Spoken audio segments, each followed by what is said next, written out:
It's a terribly long-winded story, and the answer changes every time we're asked the question.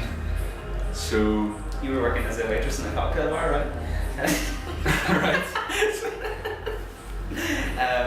Yeah. Continue. No. It's a human Run thing there. with it. It's very. Yeah.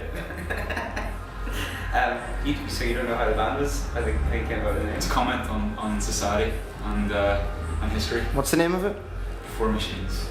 At the moment, I'm either listening to like extreme drone metal or folk. So I've got there's a band called Sun that are from America, and it's like no drums, just amplifiers turned up to 15 and lots of very low growling. And then there's Kings of Convenience as well, who are a Norwegian folk duo.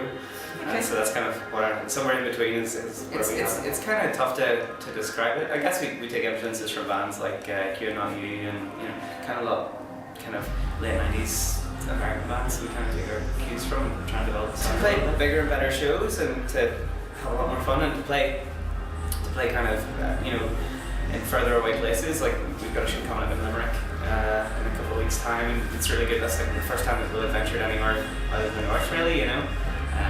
But yeah, just to keep playing and to keep writing new stuff. I've been going for 2 years now. We started jamming up Springfield Road. By this time 2 years ago, and probably played our first gig by December 2008. Just locally, Lavery's, and we progressed from there. And Chris caught one of our shows one time, and reckon he could fill out our sound more with some guitar and Moog action. So I used to be in a band years ago with Andy, and we kind of broke up and stopped playing shows, and then kind of sounds so sad. Yeah, it wasn't. and some years later, I saw Andy's band. I was like, it's really incredible. I want to get involved. Also, I'm not really sure.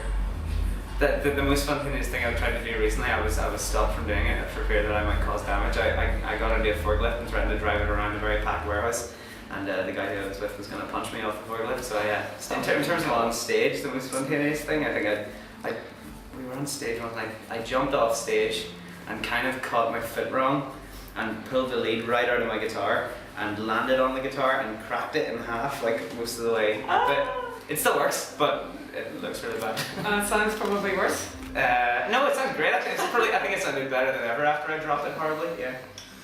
What about you, Eddie? For me, I had a pretty similar story on stage. I just bought a pedal board online, and they sent me the wrong size, and it was huge. It's, I'm literally these kind of dimensions. It was about the size of a sofa.